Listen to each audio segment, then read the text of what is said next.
Hello friends, आप सभी का हमारे यूट्यूब चैनल में एक बार फिर से स्वागत है। हमारे इस वीडियो का टॉपिक है रिकर्सिव फंक्शन। अगर आप फंक्शन से फैमिलियर हैं तो आपको इस टॉपिक को समझने में आसानी होगी।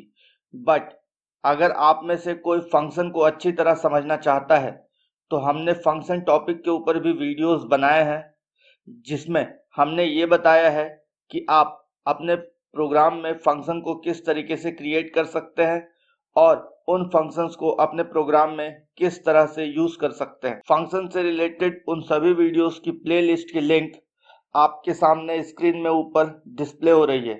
साथ ही हमने उन लिंक्स को इस वीडियो के डिस्क्रिप्शन में भी डाल दिया है ताकि आपको फंक्शन को समझने में कोई परेशानी ना हो।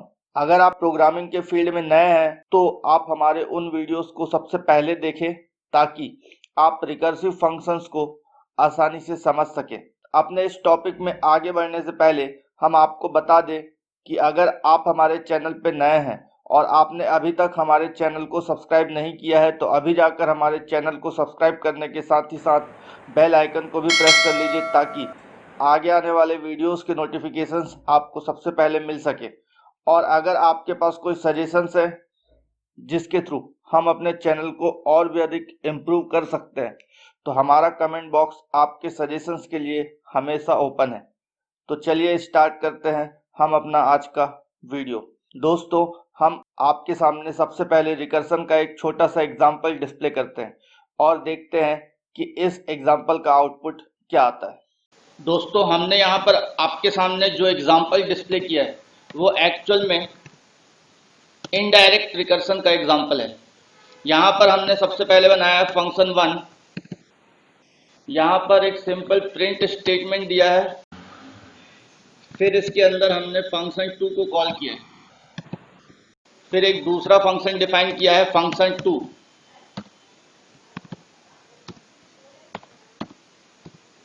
यहाँ पर भी एक प्रिंट स्टेटमेंट यूज किया है, फिर इस फंक्शन के थ्रू हमने फंक्शन 1 को कॉल किया है।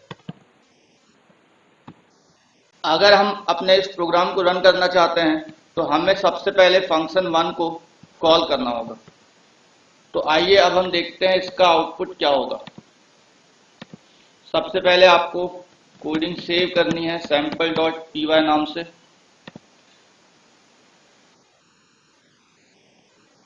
प्रिंट स्टेटमेंट में कोई मिस्टेक है,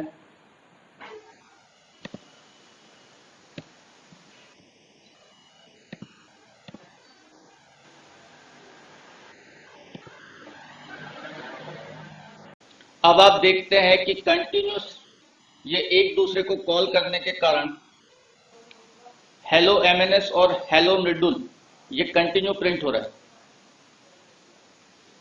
जब तक मेमोरी कंप्लीट नहीं हो जाएगी तब तक ये प्रिंटिंग चलता रहेगा और फाइनली जब ये पूरी मेमोरी को यूज कर लेगा तब आपके सामने एक एरर डिस्प्ले होगा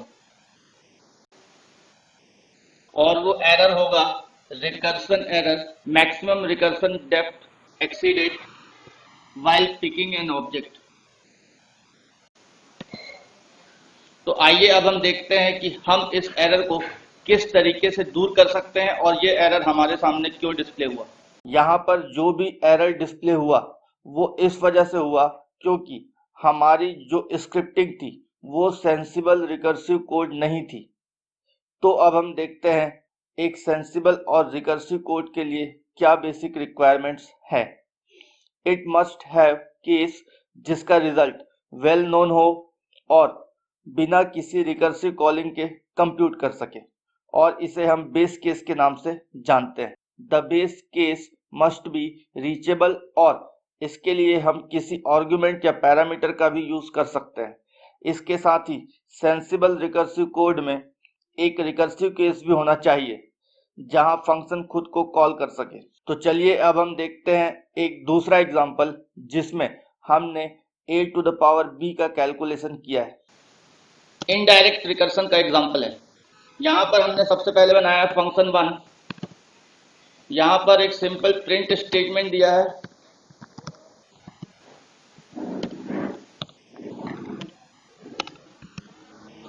वन को कॉल किया।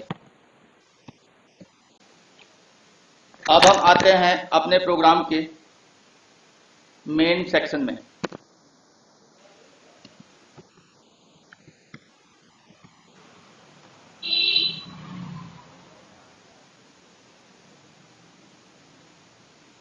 अगर हम अपने इस प्रोग्राम को रन करना चाहते हैं तो हमें सबसे पहले फंक्शन 1 को कॉल करना होगा। तो आइए अब हम देखते हैं इसका आउटपुट क्या होगा। सेव करनी है sample.py नाम से, प्रिंट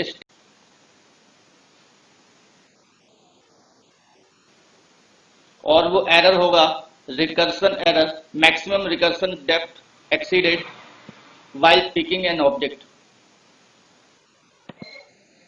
तो आइए अब हम देखते हैं कि हम इस एरर को किस तरीके से दूर कर सकते हैं और ये एरर हमारे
हमने यहाँ पर जो कोड यूज किया था वो भी एक सेंसिबल रिकर्सिव कोड नहीं था।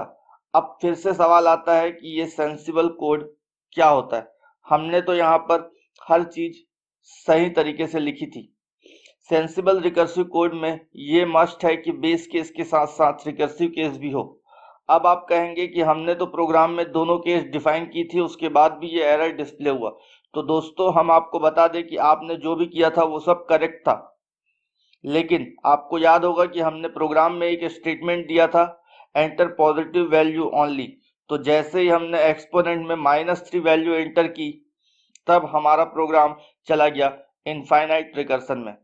अब हम आपको बताते हैं कि इनफाइनाइट रिकर्सन क्या होता है। जब भी कोई फंक्शन अपने आप को एंडलेसली कॉल करे तो इनफाइनाइट रिकर्सन डिस्प्ले होता है।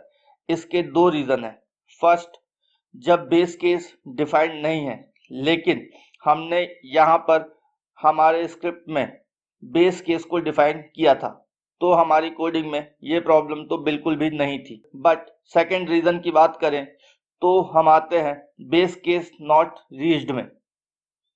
ऐसा तब होता है जब हमने बेस केस तो डिफाइन किया है बट इसको एग्जीक्यूट करने के लिए जो कंडीशन दी है वो सेटिस्फाइड नहीं हो पाई।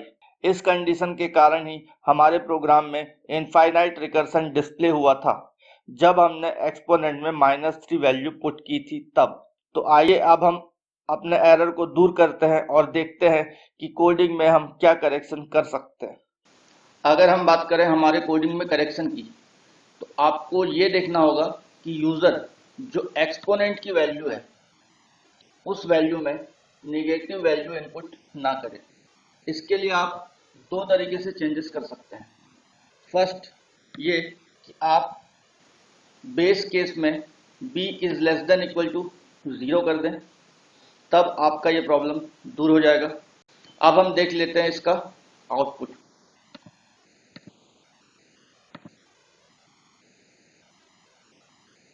सबसे पहले इनपुट करते हैं 2, फिर इनपुट करते हैं -3। 2 raised to the power of -3 is 1। क्योंकि हमने यहाँ पर रिटर्न में 1 दिया है, इसलिए हमारे सामने ये वैल्यू डिस्प्ले हो रही। अब हम बात करते हैं सेकंड करेक्शन की, तो वो आप एक्सपोनेंट की वैल्यू को चेक करके कर सकते हैं। सबसे पहले आप कंडीशन देंगे if ex is less than equal to 0।